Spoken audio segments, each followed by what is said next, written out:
Hey, what's up? 山本です。私は今ロンドンヒースロー空港に来ております。先ほどイベリア航空のフライトを使いましてマドリードからやってまいりました。ヨーロッパ路線なのにエアバス350でフルフラットになるというなかなか珍しいフライトでした。本日お届けする動画もフライトレビューの動画になります。このチャンネルでは世界60カ国以上訪問経験のある元 V リーガー私山本が旅の情報、フライトレビューなどをお届けするチャンネルになっております。皆さんぜひチャンネル登録よろしくお願いいたします。本日利用する航空会社ブリティッシュエアウェイズになりまして、行き先はフランクフルト行きになります。今回でビジネスクラスです。しかも今回はソンジュソからのビジネスクラスじゃないです。前回のエアバス350もなかなか驚きなんですけども、もっと驚きます。なぜかというと機材がエアバス380なんです。12月以降ブリティッシュエアウェイズでは長距離線を中心にエアバス380を復活させるということもありまして、乗務員の訓練のために現在はマドリードロンドンとフランクフルトロンドン間、この区間にてエアバス380を飛ばしております。フライトが明日の朝7時発なんですよ。めちゃくちゃ朝早い。てなわけで本日はロンドンヒースロー空港から一歩も出ません。ここで寝て明日の朝のフライトに備えようかなと思います。今 BA のチェックインカウンター、ファーストクラスカウンターのところに来ておりまして、もう誰もいないんですよ。スタッフ誰もおりませんでクローズしてるんですよ。スタッフに聞いたらお前明日の朝のフランクフルト乗るの？じゃあここで寝てていいよっていうことだったので、ありがとうございます。ここにステイさせていただきまして、4時半ぐらいにはもうチェックイン開始ということなので、もう早々とチェックインして、この先にラウンジあるんですよ。今回は BA のラウンジも紹介しつつエアバス380、これが本命なんですよ。今回のフライトも前回のイベリアの2区間も1冊の航空券で発見しております。マイル数は同じです。本日はエアバス380のフライトレビューをお届けいたします。ちなみに BA のエアバス380乗るの初めてです。しかもビジネスクラスフルフラット、楽しみ。それでは寝ます。おやすみなさい。おはようございます。朝になりました。ただいま5時26分です。今回私が登場するのはフランクフルト行き朝7時の便902便です。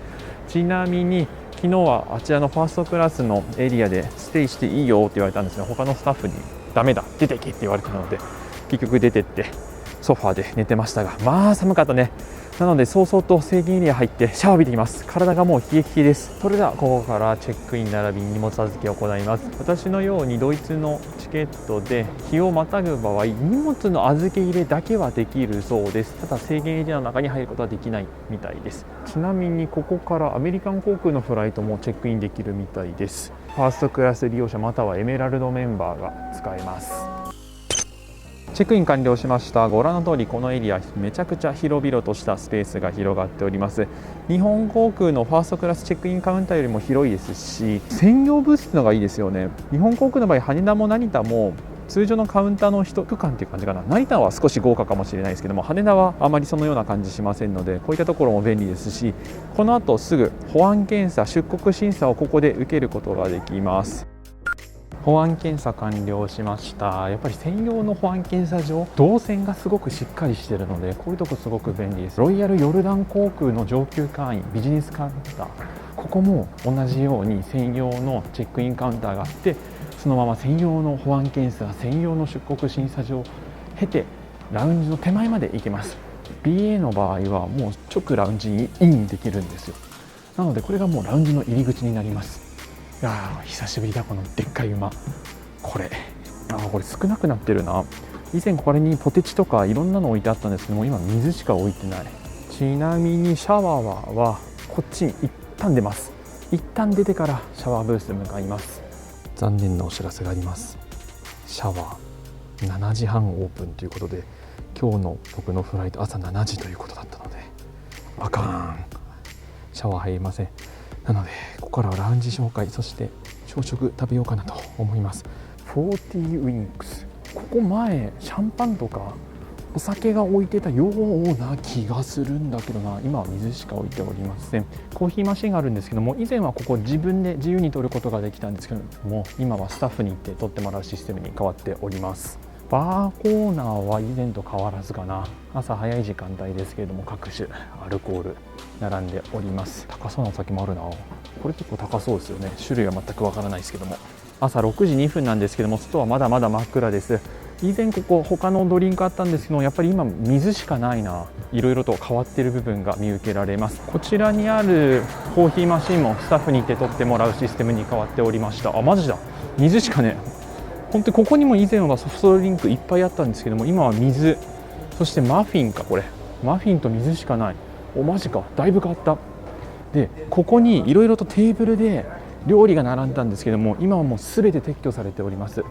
なので現在はどのようにオーダーするかと言いますと、これです。 QR コードをスキャンしてメニュー見て注文します。 QR コードですがテーブルごとに違いまして、例えばこれ98番、その一つ隣、これだと97番がナンバリングされております。 QR コードを読み込むとこのような画面になりました。自分のテーブルの番号と名前を打ち込むみたいです。開くとこのような画面になりましたので、ここからは皆様方とここら辺に同じ画面入れておきますので、共有しながらお話ししようかなと思います。フレッシュフルーツサラダ、入れちゃった、カート入れちゃった、まだ見てないのに。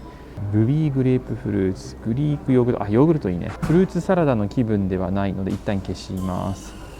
で正面に戻って、グリークヨーグルト、ギリシャヨーグルトに蜂蜜だけにしとこうかな。蜂蜜だけ、トースト、ベーコン、ハッシュブラウンロール、ブレックファストフリッタータ&ハッシュブラウンロール、フルイングリッシュブレックファスト、ベジタリアンブレックファスト、トラディショナルブレックファスト。軽めのメニューもここから選べますよということでした。ホットブレックファースト、ベーコン、これも、どういうことだ。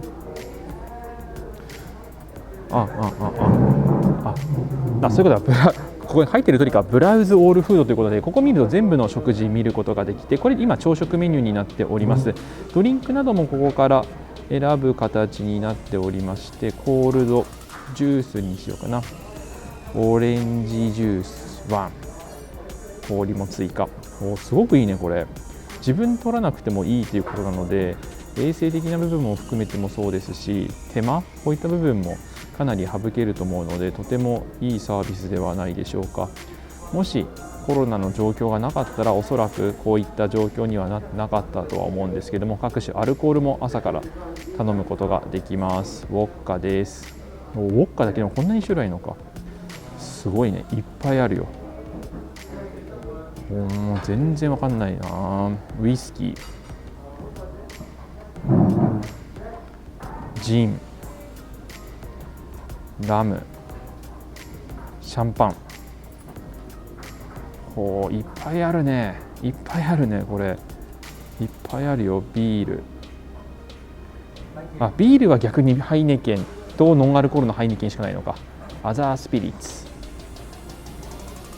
プラティマニメニュー、ウォッカのメニューか。ウォッカじゃないや、カクテルで、ホットドリンクが、ホットドリンクは先ほどコーヒーマシンがあったので、そこで頼む形にはなるのかな。朝食が到着しました。美味しそう。何から食べようかな。ベーコンからいただきましょうか。全部取れちゃった。ベーコン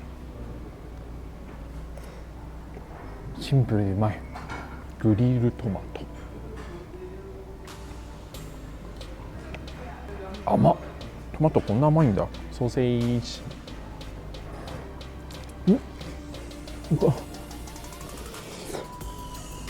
肉々しいね。そしてお次ハッシュドポテト。そうだ、 BA のラウンジ、昼間以降行ったらハンバーガーあるんですよ。そのハンバーガーがね、何とも言えない美味しさ。ただ朝食メニューではないのが残念なんですけれども、またいつか来る機会あると思いますので、その時に紹介します。ハッシュドポテト美味しいね。次スクランブルエッグなんですけども、どうでしょうか。ちょっと色が薄いけども、どんな味かな。シンプル。トーストはトーストです。ギリシャヨーグルトです。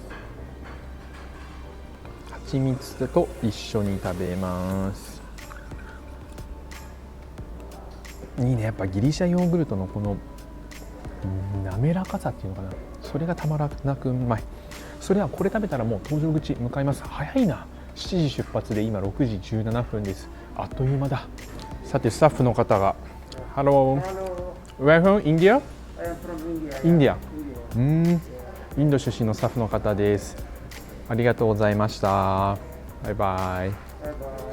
ごちそうさまでした。至る所に QR コードございますので、これを読み込めば、例えば今いるこの座席、こういったところまで運んできてくれるみたいです。それでは搭乗口向かいます。ちなみにラウンジ、上のフロアがビジネスクラスラウンジになっております。そしてコンコルドルームというファーストクラスパッセンジャーだけのお部屋もあります。本日は C の61ということで下に向かうみたいです。もうクリスマスシーズンか。11月下旬。うわー、エスカレーター長っ。どこに向かうんだろうな。またシャトル乗って違うところに行くのかな。とりあえず C のゲートに向かいます。やはり列車に乗って移動してきました。ここにはスタバがあるんですけども、それ以外は特に何もないね。本日は C の61からの出発になります。待ってろよ、エアバス380。さてゲートの前に着きました。本当にクリスマスムードがいっぱい。それではフランクフルト行き902便登場します。 OK。 Thank you。 バイバイ。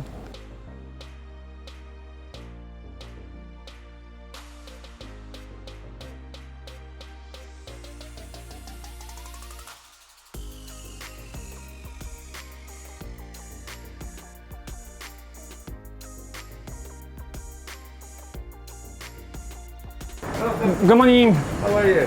How are you? Okay.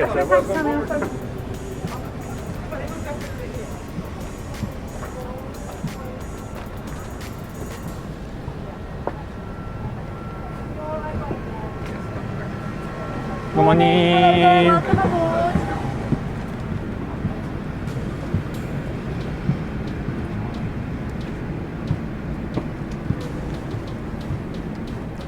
本日の座席は15の A 窓側になります。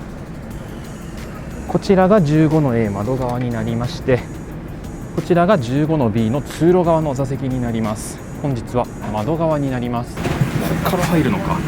狭いなここ。スッとよいしょとよいしょと。はい、こちらが座席になります。ちなみに後ろ向きです。人生初後ろ向き座席かもしれない。座席に着きました。後ろ向きなんですよ。わかるかな。後ろ向き、こっち前向き、通路側。いや、どんなフライトになるのか楽しみです。ちなみにビジネスクラスですとね、足元は広々使うことができます。後ほどシートポケットであったり機能の紹介をさせてください。すごいなこれ。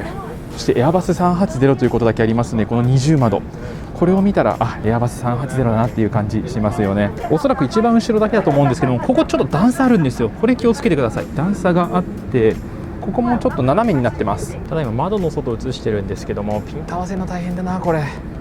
ピントが合わない。これでピント合ってるでしょう。二重窓でかつ外暗いということもありますので、これはなかなか撮影者泣かせだ。難しいけど頑張ります。ちなみにこれが僕の目線なんですけども、たまたま隣の方いないんですけども、隣の方いたらがっつり目合います。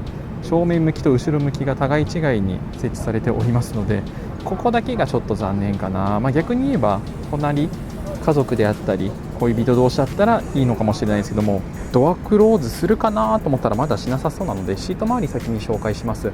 これ何だと思います？自分もパッと見分かんなかったんですけども、多分ですよ、これロック外してこれ出すと、ここには No to be used as a seat or step、座ったりステップとして足踏み台として使わないでねってことなので、多分こういうことかな。ですよね。これ以外に使い道なさそう。座っちゃダメってことだったら、後ほどクルーの方に聞いてみます。多分これで OK だとは思うんですけども、間違ってたらごめんなさい。で、離着陸時はここにロックが開けます。ここに安全のしおり、エアバス380、そしてエチケット袋が入っております。ちなみにここにコンセントあるのか使いづらいなこれ。ここ USB ポートと使いづらくないですかね。これ何、引き出し？多分ここに物入れかな。こういった形の収納ではないかと思われます。モニターがここにございまして、これ出せるのかな。これか、こうか。こんな感じです。角度も調節できるので、例えば寝っ転びながら見るってことも使えそうだな。ただちょっとちっちゃいよな。こんな感じがします。これがテーブルかな。テーブルは結構スライド、どこまでスライドする？ここからここまでスライドする。今まで僕が乗ってきた飛行機の中で一番スライドするテーブルです。これ超スライドする何回やんねんって。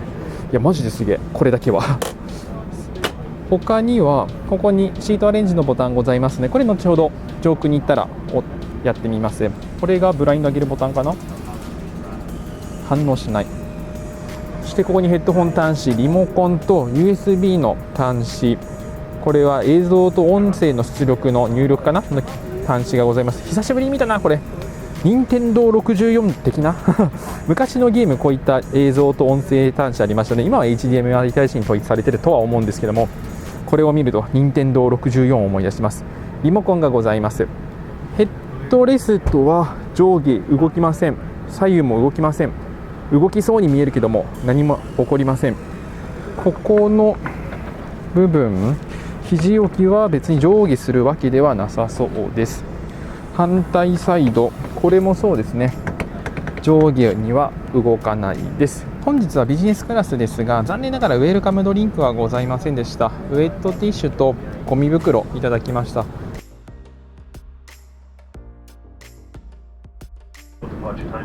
We're just finishing up loading the cargo downstairs. One final door to close, so we're expecting that to take around 5 more minutes or so, after which possibly just a slight air traffic control delay. So we anticipate pushing back in around 10 to 15 minutes time.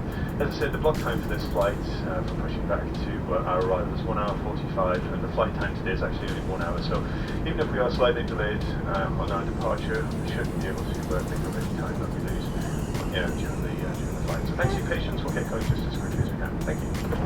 こいつの謎が解けました。ちなみにただいま7時16分ですが、まだドア閉まりません。動きません。出発予定時刻は7時ちょうどです。てなわけでこれ何かというと、こういうことですわ。今フルフラットモードにしたんですけども、ちょっと足元が足りないので、それを補完するためのオットマンのような形。安全の説明始まったんですけども、モニターあるんですけども、モニターには何も表示されません。なので実演で今行っております。セーフティーデモンストレーション終わったんですけども、プッシュバック始まらんな。さっきちょっとだけプッシュバック動いたと思うんですけれども、今動いてるかな。なんか動きそうな感覚がある。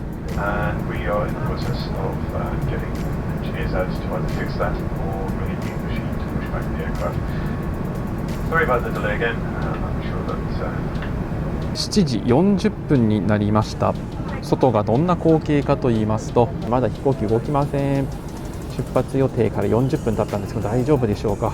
めちゃくちゃ心配になってきた。もしかする可能性もなくはないよね。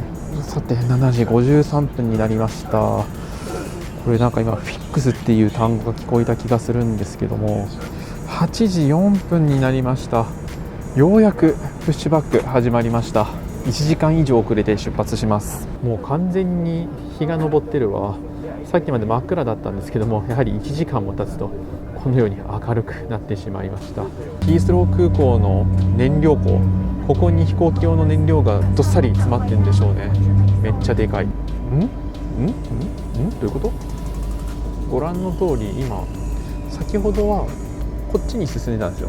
こっちで今こっちに進んでます。戻ってる？これもしかして駐機場？プッシュバック終わってないはずなんだけどな。これ飛行機が自分の力で進んでるのかな。いや違うな、多分トーイングカーが戻してんだろうな。どういうことだろう。これもしかして動き出したはいいけども、離陸中止してまた整備とかそんな感じかな。どうなんだろう。ちょっと怖くなってきたぞ。どんどん駐機場に戻ってってますよ。これまっすぐ進んでまっすぐ下がってる。どういうことだろう。もう3歩進んで2歩下がるモードよ、まさに。いやむしろこれもう3歩進んで3歩下がるだよ。どうなるんだろう。駐機場の手前、それとも駐機場から少し進んだところ、いずれにせよ最初に駐機してた場所とは少し違う場所でもうかれこれ5分ぐらい止まっております。これ飛ぶのかな。なんか嫌な気するけどな。どうなるんでしょうか。進んではいる。いや戻ってる。もうどっちか分かんねえや。まっすぐ今度下がってます。下がってんのか。いや違うな。機種の方向が逆なので、後ろ向きな席なので、もしかしてこれ駐機場に戻ってんのかな。先ほど見えなかったバージンアトランティック航空であったりアメリカン航空の機材が見えてるということは、このまま滑走路向かうのかな。大丈夫な気がしてきた。珍しい飛行機見える。エアモーリシャス、その奥にはサウディアの航空機ございました。エアモーリシャスのこれエアバス350かな。モーリシャス行ってみたいな。海きれいな国なんですけども、いつの日か行ってみたい。ここから懐かしい飛行機続きますよ。懐かしい。これシンガポール航空、懐かしいね。この機材はエアバス380だ。これちょっとレンズ汚れて申し訳ないです。これアッパーデッキです。エアバス380ですわ。そしてタイ航空があって、シンガポール航空もう一つ。その手前なんだろうな、これマリンドエアとかな、どっかで見たことある。奥はエティハドとわからない。ちょっとね、ここ翼の上で見づらい。マレーシア航空、エアカナダ、エバー航空、いいねいいね。アジアの航空会社の飛行機がちょこちょこ見えております。日系の航空会社、日本航空 ANA は今のところ駐機していなさそうです。もしかしたら逆サイドに駐機してるのかな。すげえ。これコンコルドじゃないですか。コンコルド、これ初めて見たかもしれんな。ちょうど翼の上で見えにくいのが残念ではあるんですけども、いろんな飛行機見えました。これも滑走路向かってるね。問題なく飛びそうです。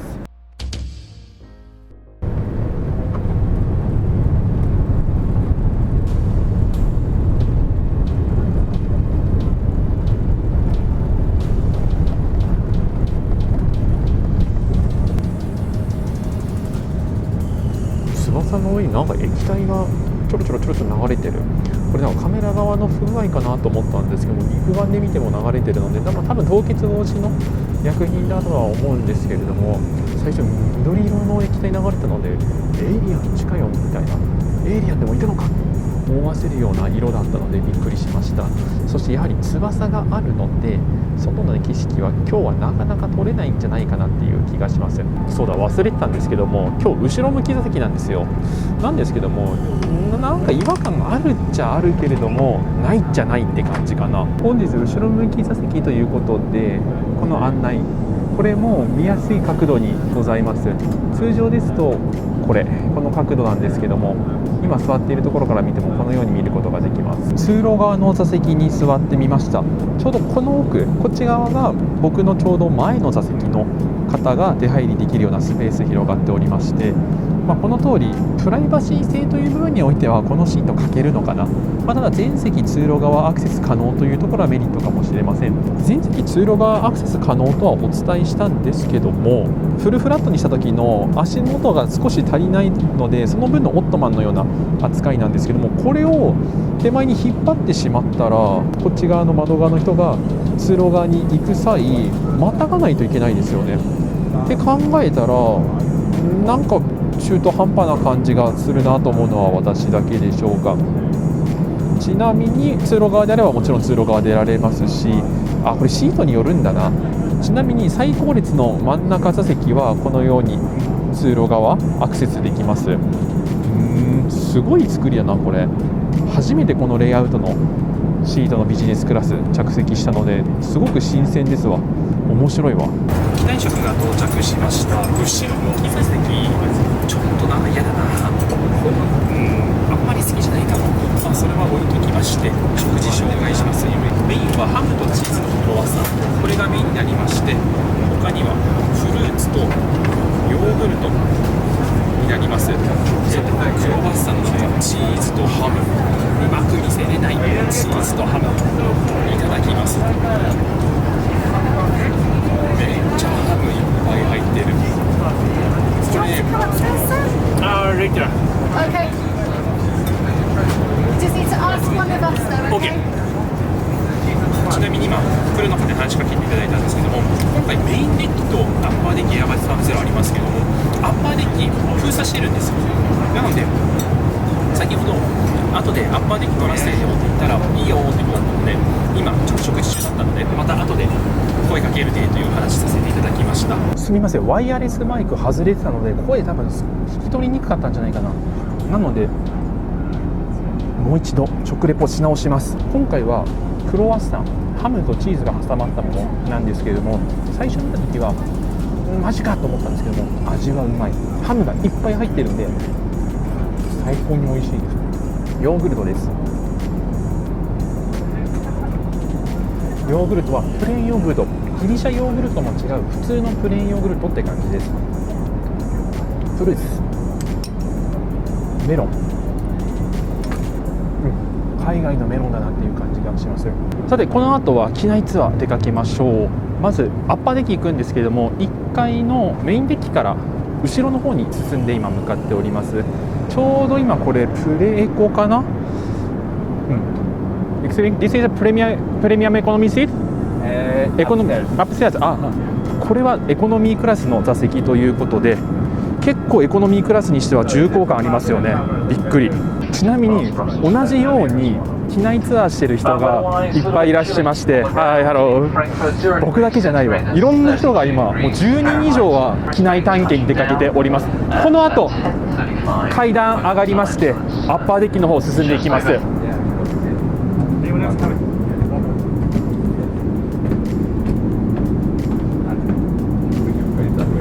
アッパーデッキにもエコノミークラス設置されております。アッパーデッキは242の配列になっておりまして、結構これ重厚感あるのでプレエコと言われても違和感ないですよね。プレエコに近いエコノミーですね。全部このシートなかなか重厚感があるので、こちらがプレエコの座席です。少し色合いが濃くなってるのかな。で232の配列に変わっております。気持ちゆったりしてるんですけども、通常のエコノミーがなかなか活かしてる座席なので、そこまで大差なさそうな気がするな。これエコノミー、これプレエコ、そんなに変わらないと思うのは気のせいでしょうか。そしてここがビジネスクラスです。こっちの方が配列少ないな。232の配列なんですけれども、メインデッキは242の配列だった気するな。ここは僕の座席で紹介しますので割愛しますね。これがアッパーデッキのビジネスクラス座席になります。ブリティッシュエアウェイズの機材ではメインデッキ、アッパーデッキどちらにもビジネスクラスの座席搭載しております。こちらも引き続きビジネスクラスの座席になっております。そして真ん中にはブリティッシュエアウェイズのロゴがドンとあります。シンプルでかっこいいね。これご覧いただいている通り、いろんな人も機内ツアー来ております。1人2人とかっていうレベルじゃなくて20人ぐらいは機内探検に皆さん出かけております。そしてこのフライトやっぱりフライト時間がすごい短いので、早めに堪能しないともう着陸態勢に入りそうな感じもします。こちらがアッパーデッキのビジネスクラス座席になっております。基本的にはメインデッキの座席と同じ作りになっております。さてアッパーデッキといえばエアバス380結構トイレ広く作られていると思うんですけども、 BA のトイレこんな感じです。メインデッキじゃなくてアッパーデッキか。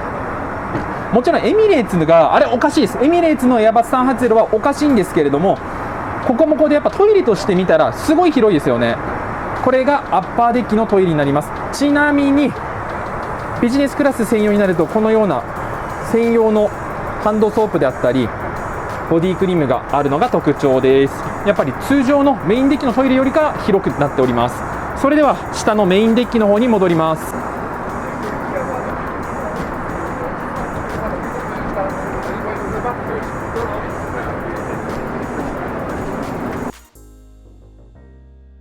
メインデッキに戻ってきました。こちらがファーストクラス座席になります。121の配列になっておりまして、いかがでしょうか。ビジネスクラスに比べたらやはり広いんですけれども、 ANA のザルームの方が広く感じるのは私だけでしょうか。もちろんエミレーツのファーストクラスがやっぱり広いなっていう感じはするんですけども、でもやはりエアバス380の余裕を感じられる作りになっているのではないでしょうか。123四肢16席のファーストクラス座席を完備しております。こちらがメインデッキのファーストクラス座席になります。さてファーストクラス座席真ん中の部分座ってみました。でもやっぱりゆったりしてるな。ファーストクラスということもありますので、ビジネスクラスに比べたら気持ち広いですけれども、そこまでファーストクラスの占有面積としては広くないな。まだ日本航空のスカイスイートファーストクラスとしては2度乗ったことあるんですけれども、あれの方が広く感じますね。これもちょっと斜めになっているので足元が少し狭いんですよね。キュッとなっているので、日本航空であったり ANA の旧型のファーストクラス座席であれば足元キュッとならずに済んでおりますので、そっちが広く感じます。ただ横のこのパーテーションかなりでかいね。モニターもでかくなっております。ファーストクラス座席は今回のフライトにおいては開放しておりません。今後アメリカ路線12月以降復活するんですけれども、その頃にはファーストクラスとして販売が行われるみたいで、現状のヨーロッパ間のフライトに関してはこのクラスは開放しておりません。上級会員だろうが何だろうが誰もここはアサインできずブロックされるようになっているのが特徴です。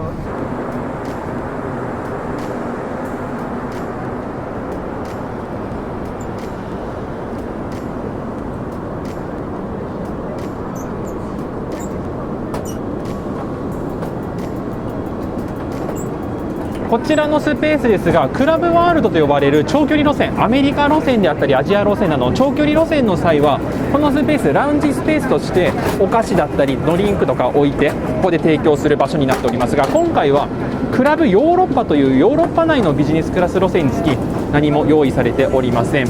ビジネスクラスの真ん中の座席ですが、このように近い座席もあれば離れてる座席もないな、全部このように近い座席になっておりまして、それ以外は両サイド通路側、こっち側とそっち側に分かれているような作りになっております。機内ツアーを終えました。簡単にモニター周り紹介しましょうか。フライトパス、残り距離は書いてないです。ただいまフランクフルト時刻10時48分です。スピード482キロ、高度2690メートルということで、もう間もなく着陸になります。My Journey、 フランクフルトもここですわ。もうそろ着陸になります。やはりエアバス380ということだけあるので、機内エンターテインメントプログラムに関しては少し時代を感じさせるなーっていう気はします。ウォッチ、ここに動画、映画など入っております。どんな映画があるのかな。ムービーズ、中華圏の映画が何個かあって、ちょっと反応がね、これタッチパネルあんまり良くないかもな。フードラック、これは日本の映画かな。現愛、ここはないね、日本の映画。やっぱインドの映画多いですね。インド映画大国なので。あと2つ、またあった、朝だけ。これすごいね、いろんな航空会社の映画に採用されてる以上になります。普通かな、機内エンターテインメントプログラムとしては。ただ1世代2世代前のものを使ってるなっていう感じがします。もう雲の中入っちゃったってことは、もう間もなく着陸ですわ。あと1分で着陸のところまで来てるんですけども、翼でほとんど見えねえな。でももう着陸だ。ちなみに今日は逆向きの着陸、人生初めてなのでどんな感じなのか確認したいと思います。それでは着陸です。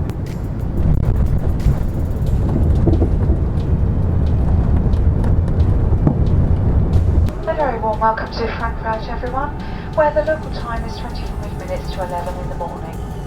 Please remain seated with your seatbelt securely fastened until the fasten seatbelt signs have been switched off. When it is safe to do so, please take care when opening overhead lockers, as items may have moved and could fall out, causing injury. You may now make and receive calls, as well as use all data services on your handheld electronic devices. When the seatbelt signs are switched off, please remain seated and refrain from collecting personal belongings from overhead storages until your row number is announced, as we will be disembarking all customers in smaller groups. For those customers who have ordered special assistance to leave the aircraft today, please remain seated until the aisle around you is clear, and our crew will be on hand to assist you. On behalf of us all at British Airways, we'd like to thank you for choosing to fly with us today, and we look forward to seeing you again very soon. Thank you, and a very good morning to you all. かれこれ5分ほどここに止まっております。中期場空いてないのかな。出発も1時間遅れて到着したはいいけども、今度は中期場が空いてないパターン、果たしていつになったら飛行機から出られるのやら。フランクフルト空港到着しました。ただいまの時刻は11時1分ということで、本来は9時45分に到着予定だったんですけども、出発が遅延してこの時刻になってしまいました。実はこの後もう1フライトあるんですよ。そのフライトの出発が11時40分ということで、もう間もなく搭乗開始になります。なので今回最後の動画ここからお届けいたします。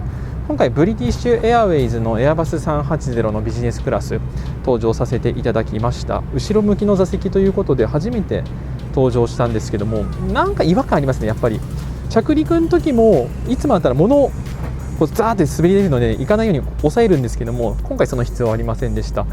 なんかこれ慣れるまで時間がかかるかもしれないですね。慣れれば全然問題ないんですけども、慣れるまではなんか変な感じがします。この何かが何かは僕も詳しく説明できないんですけども、また機内食はシンプルだったんですけども、味は普通に美味しかったです。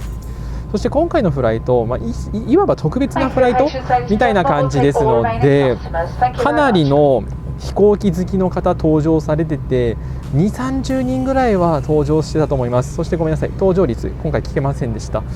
そして今回は2階のアッパーデッキ封鎖しているということもありますので、飛行機好きの方がずらーっと列をなして、皆さん見学会みたいな感じでガチのカメラ持ってる人もいたり、いろんな人がいて、すごい異様な光景でした。すごかったです。あとはファーストクラス座席もメインデッキにあるんですけれども、これも開放はしておりませんでした。12月以降はアメリカ路線でエアバス380復活するということですので、それまでのお試し期間として今回このフライトが運航されております。クルーの方は本来22名乗務されるんですけれども、このフライトに関しては上のフロア封鎖しているということもありますので、18名の勤務体制で行っているそうです。もう一度言いますが、この後乗り継ぎのフライトがあります。